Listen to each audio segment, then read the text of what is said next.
오늘 아침 우리에게 주시는 하나님의 말씀은 마태복음 13장 45절과 46절 두 절 말씀입니다.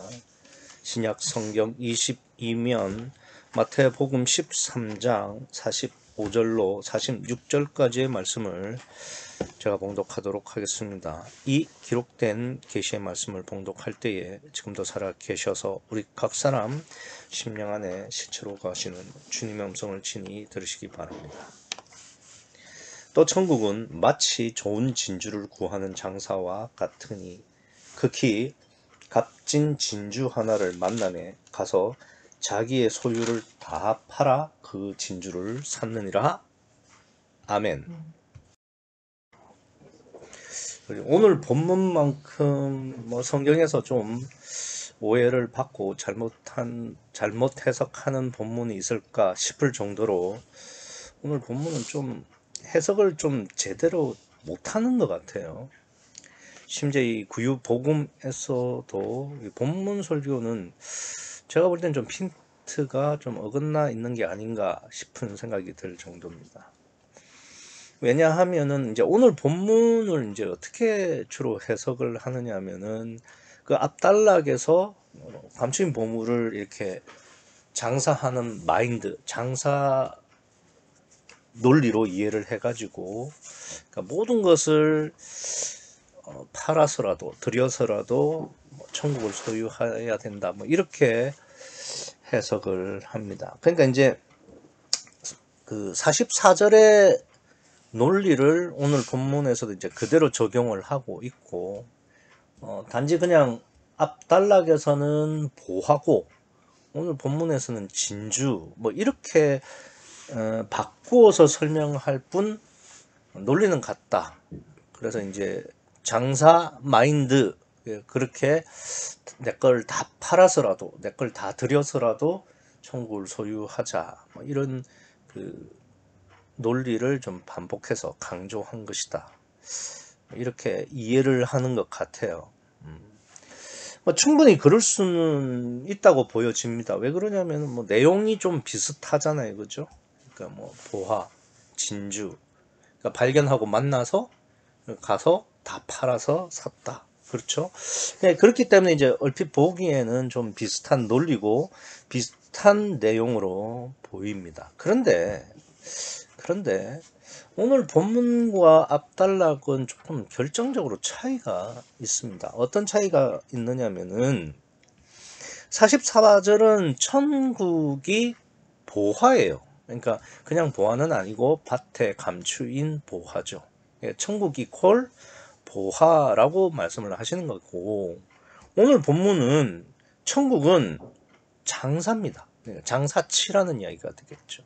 그러니까 앞에 단락에서의 천국은 보화고 그 보화를 사기 위해서 이제 사람이 자기의 모든 것을 파는 이야기가 되는 거고, 오늘 본문은 천국은 장사치입니다. 그 장사치가 값진 진주를 만났고 그 값진 진주를 위해서 모든 것을 파는 거예요. 다른 이야기입니다.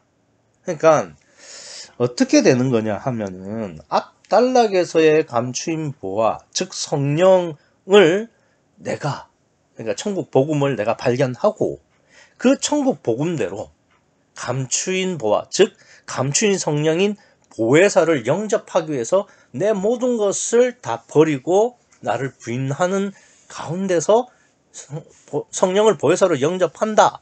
이런 개념이 된다고 한다면은 오늘 본문은 그 이야기가 아닙니다.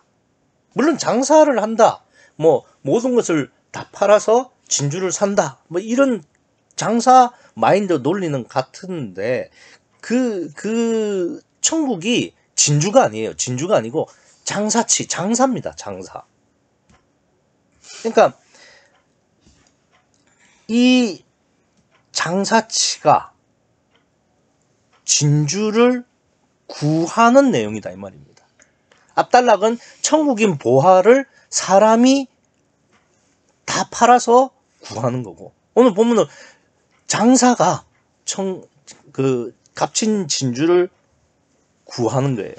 그러니까 주체가, 그러니까 그러니까 사고자 하는 주체가 전혀 달라요. 앞에서는 사람이 천국을 사는 거고, 오늘 본문은 천국인 장사치가 진주를 사는 거예요. 그래서 뭐 내용이 비슷하고 논리가 비슷하긴 해도 오늘 본문과 앞단락은 전혀 다른 내용을 말하고 있습니다. 그러니까 이 점을 명확히 해야 오늘 본문을 바로 해석을 할 수 있는 거죠. 그래서 앞단락은 사람이 천국을 위해서 자기의 모든 것을 파는 내용이고, 오늘 본문은 천국이 하나님이 진주를 매입하는 그런 논리예요. 그러니까 전혀 다른 내용이죠. 그러나 그러면 왜 앞에 44절과 오늘 본문을 이렇게 연속해서 배치를 해놨냐?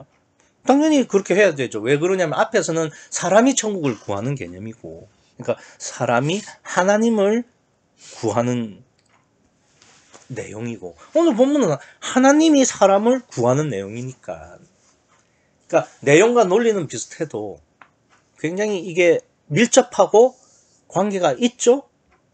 그리고 이 둘은 같은 내용이지만 그 주체가, 그러니까 사고자 하는 주체가 다르기 때문에 이 둘은 그러니까 같은 내용이지만 대조가 될 수 있고, 그래서 대조해서 해석하면 좀 더 쉽고 분명하게 해석을 할 수 있기 때문에, 그래서 앞단락과 오늘 본문은 반드시 병렬해서 봐야 된다. 병렬해서 위치해야 된다.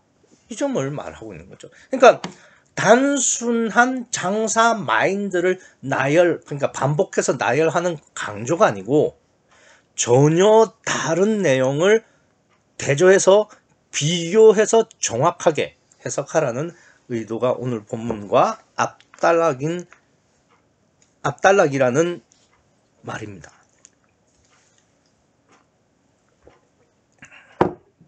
그래서 구하는 주체가 다르다. 이 점을 분명하게 알아야 오늘 본문도 우리가 바르게 해석을 할 수 있습니다. 그래서 앞단락은 사람이 천국, 즉 참복음을, 하나님을 발견하고 그 천국과 하나님을 위해서 자기의 모든 것을 포기하는 것이 내용이라고 한다면, 오늘 본문은 천국, 즉 하나님께서 값진 진주, 즉 구원 받을 만한 사람을 만나서 구원하시는 내용이에요. 그러니까 둘의 내용은 다르고, 그렇지만 같은 논리고, 그래서 둘은 세트로 같이 붙어 당겨야, 병렬해서 기록해야, 그래야 마땅한 거죠. 근데 이제 문제는 그런 거죠. 앞단락에서 사람이, 그러니까 감추어진 보화, 즉 성령, 보혜사를 이렇게 영접하기 위해서 자기에 있는 모든 것을 팔아야 된다. 그러니까 사실 보화를 사는 것도 아니죠. 보화가 감추어진 그 밭을 사는 거죠. 그러니까 그 밭도 자기의 모든 것을 다 팔아야만 겨우 살 수 있는 그런 값진 존재가 감춰진 보화죠. 성령은 값으로 매길 수가 없으니까요. 그건 이해가 돼요. 그런데 오늘 본문을 보시면은, 그러니까 장사치가 천국이고 하나님이신데, 여기 46절을 보시면 극히 값진 진주라고 했지만, 아무리 극히 값진 진주라고 해도, 아니 이 장사치가 천국이고 하나님이신데 다 팔아야 된다고요? 46절에 보면은 만남에 가서 자기의 소유를 다 팔아라고 돼 있잖아요. 아니 사람이 성령, 하나님, 천국을 소유하기 위해서 자기의 모든 것을 다 파는 것은 당연하고도 이해가 되죠. 그런데 천국이신 하나님이신 하나님께서 그냥 하나님도 아니잖아요. 전지전능하시고 온 우주 만물을 창조하신 창조주이신 하나님, 사람까지도 창조하셨잖아요. 사람 심령도. 그러면 그런 전지전능하시고 창조주이신 하나님께서 사람을 구원하기 위해서 자기의 모든 것을 다 판다? 이게 과연 말이 되나요? 제가 볼 때는 이게 명백한 모순입니다. 그러면 이 모순을 해결하기 위해서 우리가 뭘 알아야 되냐면, 갑진진주가 뭐냐는 거죠. 이 갑진진주가 뭐냐? 제가 뭐 대뜸 사람이라고 말씀을 드렸는데 왜 사람이라고 이제 해석을 했냐고 하면은 앞단락에서도 그러니까 그 감춰진 보화 그리고 사람, 감춰진 보화라는 것이 결국은 감춰진 성령인 보혜사를 의미하고 그 감춰진 보혜사인 성령인 보혜사를 영접함으로 말미암아 임마누엘을 이루면 이제 그것이 천국이 되는 거죠. 그게 이제 그 지금까지 뭐 씨 뿌리는 비유, 그다음에 가라지 비유, 그다음에 누룩 비유, 뭐 이런 비유들을 다 보면은 그러니까 성령이 심령 우리 사람 속에 들어온다. 요거를 계속 말했고, 그리고 이제 그 감춰진 보화의 비유니까 거기서도 당연히 논리의 구조는 그러니까 사람이 감춰진 보화를 매입하는 거, 사는 거니까, 그러니까 사람과 성령의 관계성으로 우리가 해석할 수 있다고 그랬지 않습니까? 그러니까 오늘 본문에서도 그러니까 장사치, 즉 천국이 갑진진주, 사람을 매입하는, 그러니까 사람과의 관계성이니까 그러니까 갑진진주는 사람이다, 이렇게 당연히 해석을 할 수 있는 거죠. 이건 문맥에 따른 해석이기 때문에 당연한 논리입니다. 그런데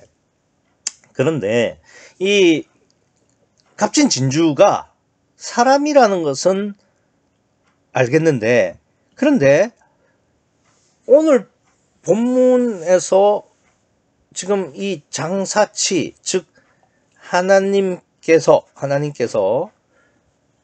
이 갑진진주를 만나서 자기의 당신의 모든 소유를 다 파셨다라고 이야기를 하고 있잖아요. 그렇죠?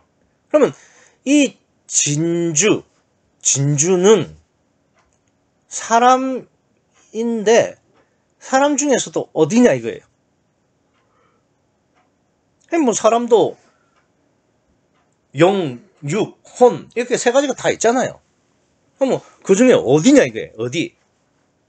근데 제가 금방 말씀드렸지만 전지전능하시고 창조주이신 하나님께서 다 팔아야만 살 수 있는 진주라고 한다면 이거는 하나님도 쉽게 어떻게 할 수 없다는 의미가 되죠. 그러니까 신중하셔야 되고 마음대로 어떻게 할 수는 없다는 이야기가 되는 겁니다. 따라서 이 진주는 하나님도 마음대로 하실 수 없는 존재, 즉 우리의 사람의 심령을 의미하는 거죠. 그러니까 무슨 말이냐면은 하나님도 우리 사람의 심령은 마음대로 하실 수 없도록 인격적으로 관계하신다, 그렇게 해 두셨다라는 것이 모든 것을 다 팔아야만 살 수 있다라는 의미가 되는 겁니다.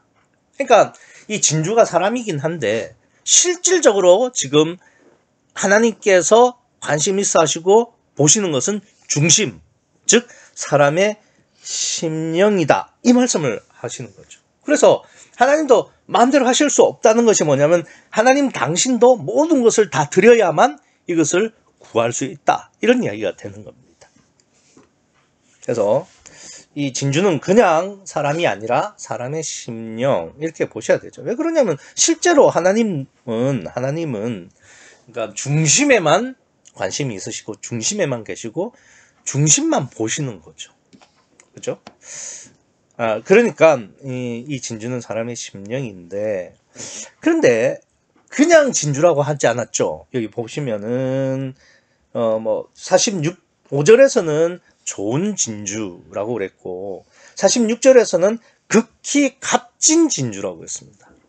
그러니까 원래 진주라는 것 자체가 하나님도 마음대로 할 수 없는 인격적 관계를 하시는 사람의 심령이다라고 말씀을 드렸죠. 그런데 그렇게만 말하면은, 그러니까 하나님이 어떻게 하실 수 없는 인격적인 관계로서의 심령은, 아니 지옥 갈 심령도 하나님께서 인격적으로 하시는 거예요.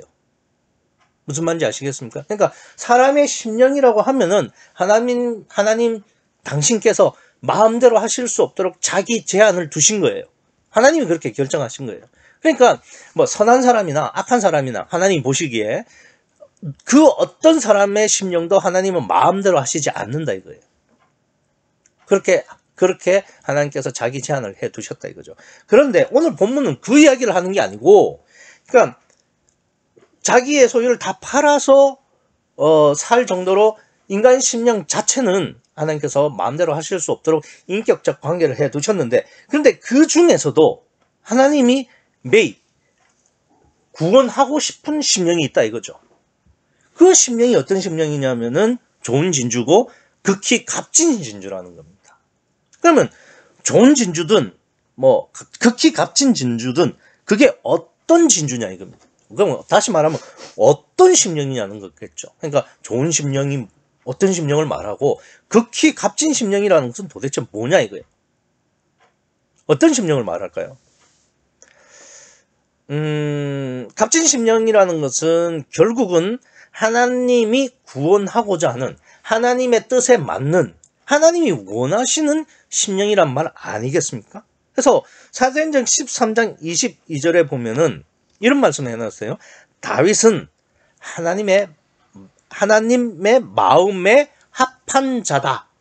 그러니까 하나님의 마음에 합한 심령이 다윗의 심령이고, 그 심령이 오늘 본문에서는 좋은 진주, 좋은 심령, 극히 값진 진주, 극히 값진 심령이라는 말이 되겠죠. 그래서 하나님이 원하시고 하나님이 마음에 합한 심령이 바로 예수님이 마태복음 5장에서 말씀하셨던 팔복의 첫 번째 심령인 가난한 심령을 말하는 겁니다. 여기서 가난한 심령이라는 것은 뭐 돈이 없어서 못 산다라는 의미가 아니라 먼저 그의 나라와 그의 의를 구하는 오직 성령만 계시는, 그러니까 다른 것은 없고 성령만 있어서 가난한 그 심령을 말하는 거죠. 그러니까 오직 성령의 심령이 결국은 하나님이 원하시고 하나님에게 합하고 하나님이 매입하고 구원하기를 원하시는 좋은 진주, 극히 값진 진주, 좋은 심령, 극히 값진 심령이라는 이야기가 되는 겁니다. 그래서 하나님께서 모든 걸, 오늘 본문에서 46절에서 모든 것을 다 파셔야 얻을 수 있는 심령이라는 것은 결국 하나님의 마음에 합한 오직 성령의 가난한 심령이 되는 거죠. 그래서 제가 묵도 시간에 역대하 16장 9절을 읽어드렸는데, 그게 뭐라고 되냐면 여호와의 눈은 온 땅을 두루 감찰하사 전심으로, 그러니까 오직 성령으로 자기에게 향하는 자를 위하여 능력, 구원을 베푸신다 이거죠. 그게 오늘 본문이잖아요. 또 천국은 마치 좋은 진주를 구하는 장사와 같으니 극히 값진 진주 하나를 만남에, 그러니까 두루 감찰하시는 거죠. 그리고 값진 진주, 그러니까 좋은 진주, 극히 값진 진주, 오직 전심으로 자기를 향하는 자, 그 가난한 심령, 오직 성령인 심령, 그 심령을 만남에 다 팔아서 산다 이거죠. 능력을 베푸신다. 그러니까 이게 오늘 본문의 말씀을 보면은, 그러니까 앞단락에서 사람이 밭에 감추어진 보화를 보고 자기 모든 것을 다 팔아서 성령을 영접하는 그런 내용이었죠. 그러니까 주체가, 이니시어티브가 사람에게 있는 겁니다. 근데 오늘 본문은 반대예요. 그러니까 하나님께서 그런 심령을 두루 감찰하시고 또 그런 심령을 만남에 자기 모든 것을, 그러니까 자기가 할 수 있는, 그러니까 하나님의 최선을 다해서 그 심령을 구원시킨다. 그런 이야기가 되는 겁니다. 그런데 여기서 하나님께서 다 파셨다. 자기의 소유를 다 파셨다. 당신의 소유를 다 파셨다. 이게 그냥 추상적이고 관념적으로 파셨다는 게 아니에요. 그럼 어떻게 실제적으로 파신 거냐? 성부 하나님은 자신의 아들이신 성자 하나님을 사람들에게 내어주세요. 그리고 십자가에서 엘리 엘리 라마 사박다니, 하나님 하나님 나의 하나님 어찌하여 나를 버리셨나이까 라는 절규를 할 때 모른 척 하십니다. 그냥 두세요. 그러니까 무슨 말이냐면 당신의 아들이 사람들의 손에 넘겨져서 사람들에 의해서 죽임을 당하는 그 순간에 성부 하나님은 성자 하나님을 외면하셨다 이거예요. 그 정도로 다 파셨어요. 최선을 다하셨다 이겁니다. 성자 하나님은요. 성자 하나님은 원래는 자신이 들어가야 되는데 자신은 들어가지 않고 성령 하나님을 보혜사로 보내시죠.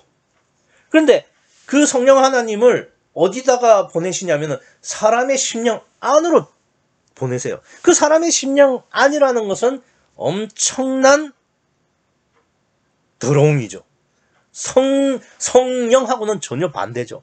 그런데 그 성령을 주시되 어떻게 주시느냐? 보혜사를 주사라고 할 때 이 주사는 디돔이라는 단어고 이 디돔이는 소유권 자체를 넘기는 거죠. 누구한테요? 사람에게. 그러니까 창조주이신 하나님이 피조물인 인간에게 소유권을 넘기신 거예요. 그 정도로 다 파신 거예요. 그 정도로 최선을 다하시는 거다 이 말입니다. 그래서 하나님은 이 가난한 심령 하나를 얻기 위해서 그냥 말로 다 파셨다가 아니라 실제로 자신의 모든 것을 주셨고 아예 스스로 피조물에게 자신을 넘기실 정도로 다 파셨어요. 이것이 가난한 심령 하나를 얻기 위해서 창조주이신 하나님께서 피조물에게 당시의 모든 것을 그러니까 46절에 자기의 소유를 다 팔아의 실질적인 내용입니다. 그래서 앞단락에서 사람이 밭에 감추인 보화를 발견하고 자기가 가진 모든 소유를 팔아서 밭을 샀다라는 것의 성경적 의미는 일용할 양식을 위해서 자신의 모든 것을 팔았던 오직 성령의 가난한 심령이 할 수 있는 자기 부인의 최대치라고 말씀을 드렸습니다. 그러니까 가루 서말처럼 원래의 곡식의 형태가 완전히 사라지고 그 곡식과는 전혀 다른 완전히 부셔지고 자기가 부인된 가루가 되는 의미라고 말씀을 드렸죠. 그게 가루라는 의미고 갈아엎어진 기경된 땅의 의미라고 말씀을 드렸습니다. 그러니까 그게 이제 앞단락에서는 사람이 천국, 즉 보혜사를 소유해서 임마누엘이 되기 위해서는 자기 자신이 깨어지고 완전히 부인되어지는 가루가 되도록 부인되어지는 그런 자기 부인을 의미한다. 제가 그렇게 지난주에 말씀드렸죠. 그런데 그 자기 부인은 사람만 하는 게 아니죠. 하나님도 가난한 심령 하나를 얻기 위해서 자기의 모든 것을 오늘 본문처럼 실제로 다 팔아요. 그러니까 쉽게 말해서 당신의 모든 것을 희생하고 다 파신다 이거예요. 전지전능하시고 창조주이신 하나님께서 사람보다 먼저입니다. 당신의 아들을 스스로를 파시는 거예요. 그럴 정도로 자기를 부인하셨다 이겁니다. 그러니까 설령 우리가 욥처럼 가루가 되는 고난을 받는다고 하고 그렇게 함으로써 자기 부인이 되어지는 과정을 우리가 다 겪는다고 해도 하나님 당신이 스스로를 부인하는 것에는 비할 바가 안 돼요.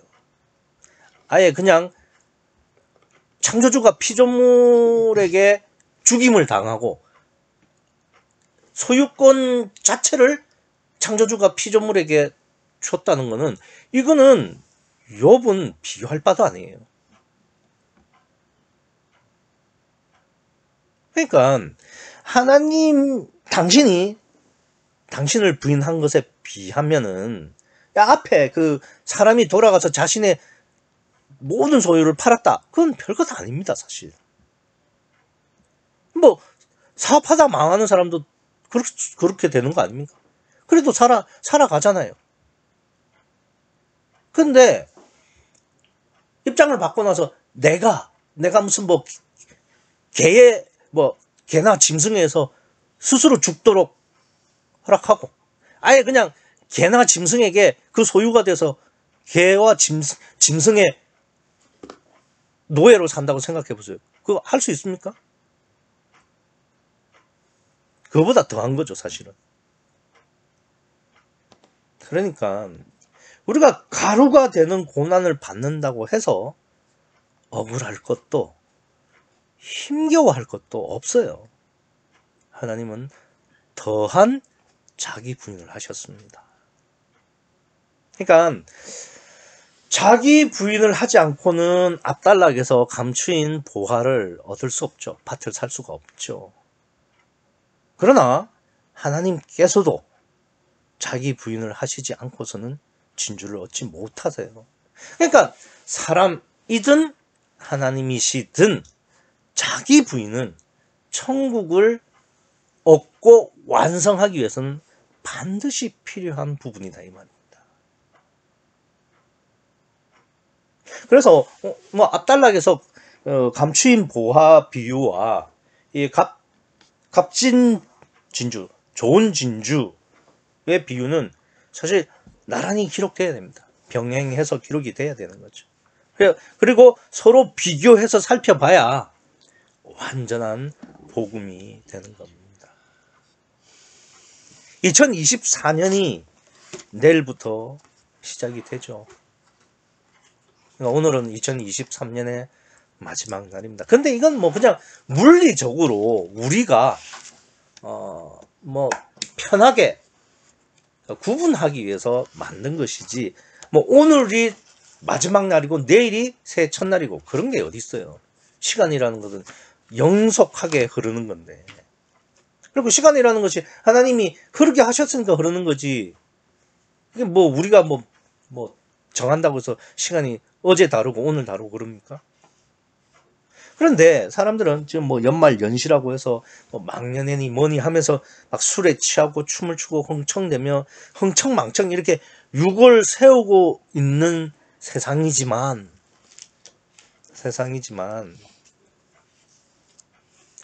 성경이 말하는 것은 그게 아니죠.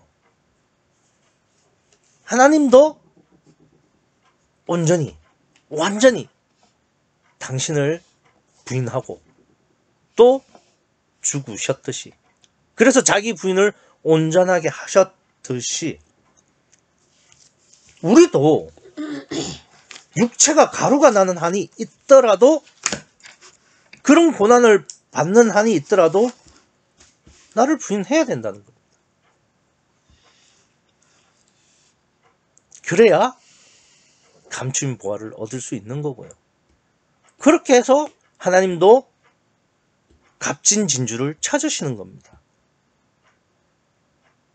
그러니까 뭐 2024년에 너의 소망이 뭐냐? 잘 먹고 잘 살고 행복했으면 좋겠습니다. 가족들이 건강했으면 좋겠고요. 아니요, 그거는 육체를 위한 소원이고요. 우리가 진짜 2024년에 소망해야 될 거는 다른 게 아니죠. 정말 하나님이 찾으시는 값진 진주가 되기를 소원해야 돼요. 값진 진주는 어떤 사람입니까? 그 앞에 있잖아요.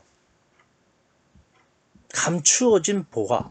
밭에 감추어진 보화를 위해서 자기의 모든 것을 다 팔 수 있는 심령을 가진 사람. 오늘 본문에 말하면은 좋은 진주, 극히 값진 진주가 되어서 하나님의 마음에 합한 심령이 되는 것. 먼저 그의 나라와 그의 의를 구하고, 그래서 일용할 양식을 위해서 살아갈 수 있는 심령. 오직 성령만 바라는 가난한 심령. 그걸 2024년도에는 우리가 소원해야 된다. 그 말씀하시는 겁니다. 내가 뭐 다른 걸로는 하나님을 만날 수가 없어요. 하나님은 다른 거는 진주로 치지도 않아요. 그냥 고기입니다. 고기. 하나님이 없는 심령은 고깃값입니다. 고깃값. 육체, 살. 그러나 하나님은 그걸 보시잖아요. 중심만 보시죠. 그러니까 하나님이 온 땅을 두루 감찰하사 전심으로 자기를 향하는 자에게 능력을 베푸신다 이거예요.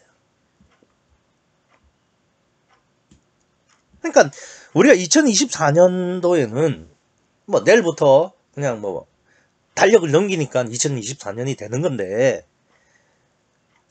2024년에는 다른 소원이 있으면 안 돼요. 정말 하나님이 찾으시는 심령, 하나님의 마음에 합한 심령, 오직 성령만 바라는 가난한 심령, 그 심령이 돼야 됩니다.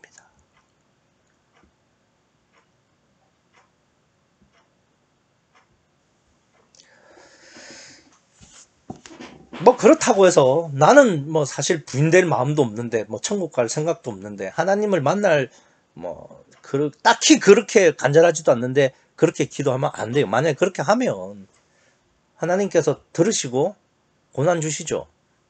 근데 그런 믿음도 없고 그런 간절한 마음도 없는데,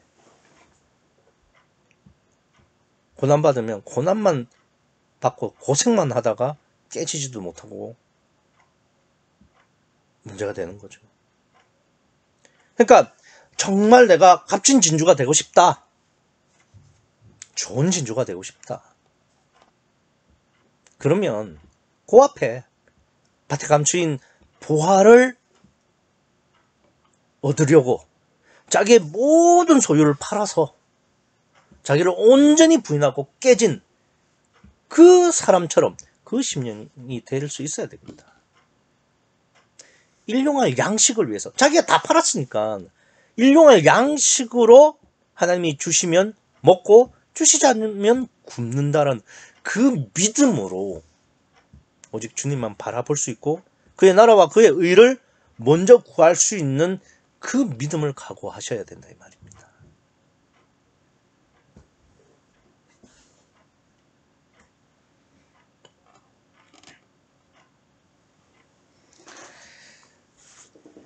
그러니까 뭐 가난한 심령은 그냥 내가 하나님 저 가난한 심령 되겠습니다 한다고 되는 거 아닙니다. 진짜 실제로 다 팔 수 있어야 되죠. 그러니까 판다는 게 뭐냐면은 뭐 그러면 교회에다가 집문서 맡기고 뭐 그런 이야기가 아니죠.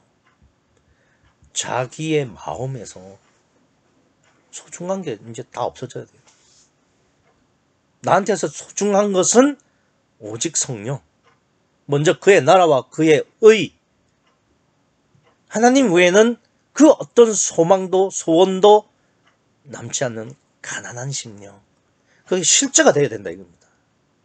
그러려면은 그냥은 안 돼요. 고난 받아야 됩니다. 그 외에는 다른 길이 없어요. 대신 오늘 2023년의 마지막 날인데 잘 이 44절에 감추인